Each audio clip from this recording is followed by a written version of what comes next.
Hacker Hotline vous met dans la peau des helpers de la centrale d'urgence pour les victimes de fraude en ligne. Mais attention, il y a parmi vous des hackers prêts à tendre leur piège.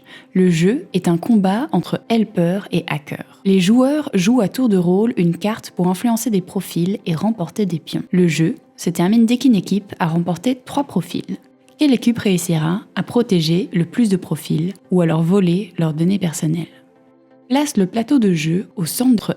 Prends le bon nombre de cartes de rôle. Nous jouons ici avec 4 joueurs. Place les pions correspondant au profil de la case centrale de la zone de progression sur le plateau. Avec un nombre impair de joueurs, il faut placer les pions sur la case de départ avec un petit triangle. Préparons maintenant la pioche. Mélange toutes les cartes de progression, les cartes pop-up et les cartes d'action avec le bon nombre de cartes reboot. Le nombre de cartes reboot correspond au nombre de joueurs, moins 1. Place la pioche sur la carte avec le symbole de la pioche. La case voisine est la pile de défausse. Chaque joueur prend ensuite 3 cartes.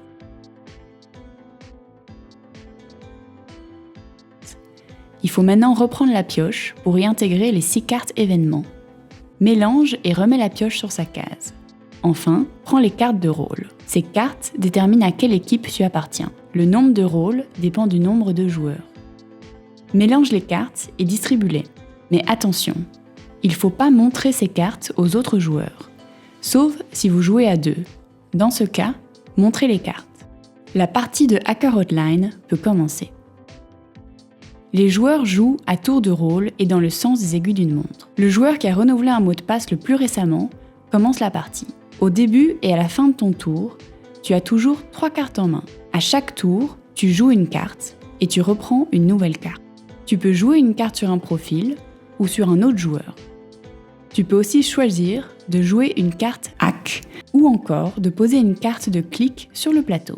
Tu finis ton tour en reprenant une carte de la pioche ou une des cartes découvertes sur le plateau de jeu. Tu commences ton tour en jouant une carte de ta main. Il y a 4 façons de jouer une carte. Option 1. Joue une carte sur un profil de ton choix. Cela permet d'influencer le pion correspondant. Le premier type de carte est la carte de progression. Une carte de progression verte est positive et place le pion vers les helpers. A l'inverse, une carte rouge rapproche le pion des hackers. Et donc, les helpers essayent de jouer les cartes vertes et les hackers les rouges.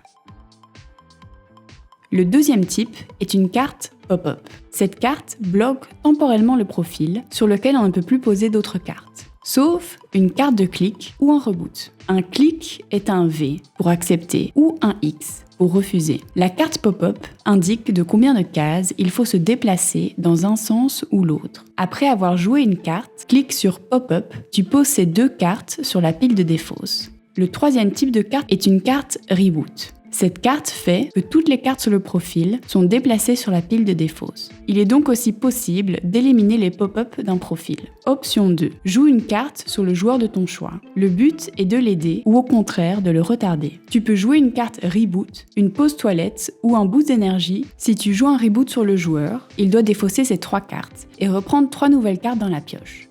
On peut jouer une seule carte sur un autre joueur et il est interdit de jouer une carte sur soi-même. Option 3, joue une carte hack sur la défausse et exécute les instructions qui y figurent. Option 4, joue un clic sur le pop-up sur le plateau, dans les cases avec un X ou un V. Dans ce cas, tu n'exécutes aucune action. Il peut exceptionnellement arriver que tous les profils restent bloqués, sans clic sur pop-up, reboot ou une autre carte à poser pour les joueurs. Si tu ne peux pas jouer, montre les 3 cartes dans ta main à tout le monde comme preuve, posant une sur la pile de défausse. Puis, reprends une nouvelle carte de la pioche. Après ça, ton tour est terminé. Stop. La carte Stop est la seule carte que tu peux jouer pendant le tour d'un autre joueur. Crie Stop avant que ce joueur ne prenne une nouvelle carte et pose ta carte Stop devant toi. La progression ou l'action du joueur stoppé n'est pas réalisée. Sa carte et ta carte Stop sont alors posées sur la pile de défausse. Le joueur stoppé et toi prenez tous les deux une nouvelle carte de la pioche. À la fin de ton tour, tu reprends une carte pour toujours en avoir 3 en main. Cela peut se faire de 2 façons. Option 1. Prends une nouvelle carte de la pioche. Option 2. Prends une carte posée sur le plateau, face visible, à partir des profils ou d'un clic sur pop-up. Tu ne peux pas prendre de carte dans les cases marquées par une main barrée. Tu ne peux pas prendre de carte pop-up ni une carte qui vient d'être jouée. Tu prends de nouvelles cartes après un reboot, une carte stop ou une carte événement week-end. Tu ne peux pas prendre de cartes visibles sur le plateau de jeu. Pioche de nouvelles cartes à la place. Il y a 6 cartes événements dans Hacker Hotline. Tu ne peux pas conserver ces cartes spéciales en main. Elles se jouent dès qu'on les tire. Crie événement et pose directement la carte dans la case avec un point d'exclamation. Lis la carte et réalise l'événement décrit.